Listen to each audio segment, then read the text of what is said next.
भगवान शिव का ये प्राचीन मंदिर वर्ष में केवल एक बार दिखाई देता है। बाकी समय गहरे पानी में डूबा रहता है। इसे मंदिर कहें या खंडहर, अब ना तो देवता बचे हैं ना उनकी पूजा करने वाले। ये भग्न देवालय है पाकिस्तान के कब्जे वाले जम्मू कश्मीर में।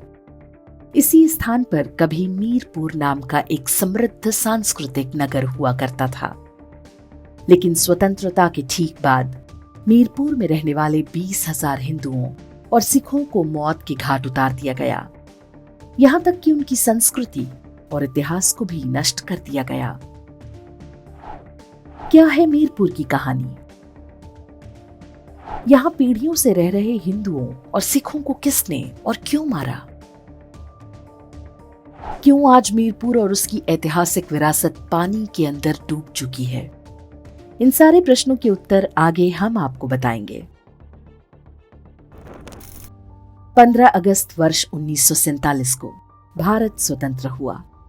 मात्र 2 महीने बाद यानी अक्टूबर में पाकिस्तानी सेना ने कबायलियों के भेष में जम्मू कश्मीर में घुसपैठ शुरू कर दी। उन दिनों राजा हरि सिंह जम्मू कश्मीर के शासक थे। राजा हरि सिंह की डोगरा आर्मी में बड़ी संख्या में मुस्लिम सैनिक भी थे। राजा को विश्वास था कि उनकी सेना के मुस्लिम सैनिक भी कश्मीरी हैं, इसलिए वे उनका ही साथ देंगे। लेकिन यही सेक्युलरिज्म राजा हरि सिंह को भारी पड़ गया। लगभग हर मोर्चे पर मुस्लिम सैनिकों ने विश्वासघात किया। वे मजहब के नाम पर पाकिस्तानी सेना के साथ मिल गए। 25 नवंबर 1947 को मीरपुर पर पाकिस्तानी सेना ने आक्रमण कर दिया। नगर की घेरेबंदी के बाद पाकिस्तानी सेना ने घोषणा की कि सारे हिंदू और सिख मकानों पर सफेद झंडा लगा दें। इसे वे आत्मसमर्पण के लिए उनकी सहमति मानेंगे। लेकिन मीरपुर के निवासी हिंदुओं और सिखों ने घरों पर लाल झंडा फहराकर संदेश दिया कि हम आत्मसमर्पण नहीं करेंगे, लड़कर मातृभूमि की रक्षा करेंगे। मीरपुर के लोगों को विश्वास था कि जम्मू कश्मीर स्टेट या भारत की सेना उनकी सहायता के लिए अवश्य आएगी। तब तक जम्मू कश्मीर राज्य का विलय भारत में हो चुका था, लेकिन दुर्भाग्य से मीरपुर के लोगों तक कोई सहायता नहीं पहुंची। पाकिस्तानी सेना के आगे मीरपुर के सामान्य लोग अधिक देर टिक नहीं सके। कुछ ही घंटों में वहां के सचिवालय पर पाकिस्तानी झंडा फहरा दिया गया। पाकिस्तानी सैनिकों ने मीरपुर में रहने वाले लगभग 20,000 हिंदू और सिखों को मौत के घाट उतार डाला। कुछ लोगों ने इस्लाम कबूल कर अपनी जान बचाई। लगभग 2,500 लोग किसी तरह बच निकले।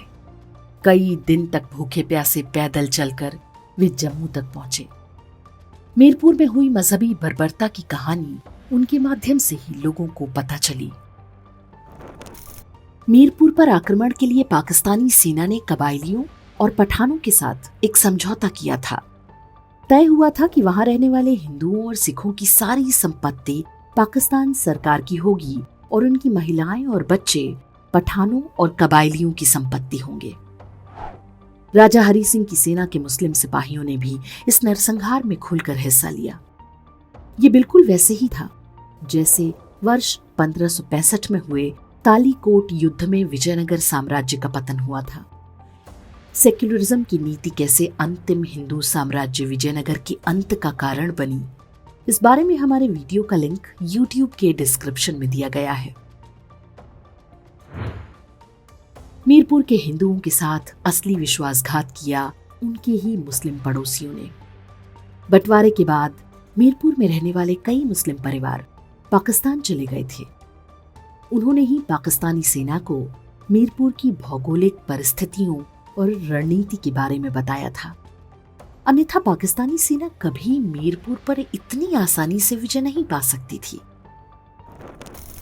स्वतंत्रता के 2 महीने के अंदर ही भारत के एक पूरे क्षेत्र पर कब्जा कर लिया गया। वहां के अधिकांश पुरुषों और बच्चों को मार डाला गया। महिलाओं और बच्चियों को मजहबी दरिंदों ने लूट के माल की तरह आपस में बांट लिया। लेकिन तत्कालीन भारत सरकार ने उनके लिए कुछ किया हो, ऐसा कोई साक्ष्य नहीं मिलता। भारत का पूरा शासन तंत्र हिंदुओं के नरसंहार के साथ सहज था। मीरपुर तकनीकी रूप से आज भी भारत के मानचित्र का अंग है, लेकिन वहां पर हुए हिंदू सिख नरसंहार को इतिहास की पुस्तकों में कभी कोई स्थान नहीं मिलने पाया। दिल्ली के लाजपत नगर में मीरपुर बलिदान भवन बना हुआ है। यहाँ पर मीरपुर से जान बचाकर आए हिंदुओं के परिवार हर वर्ष कार्यक्रम करते हैं ताकि अपनी नई पीढ़ी को बता सकें कि उनके पूर्वजों के साथ कितना बड़ा अन्याय हुआ है। जिस मीरपुर में 20,000 हिंदुओं और सिखों का नरसंहार हुआ, वो आज इस गहरे पानी में डूब चुका है।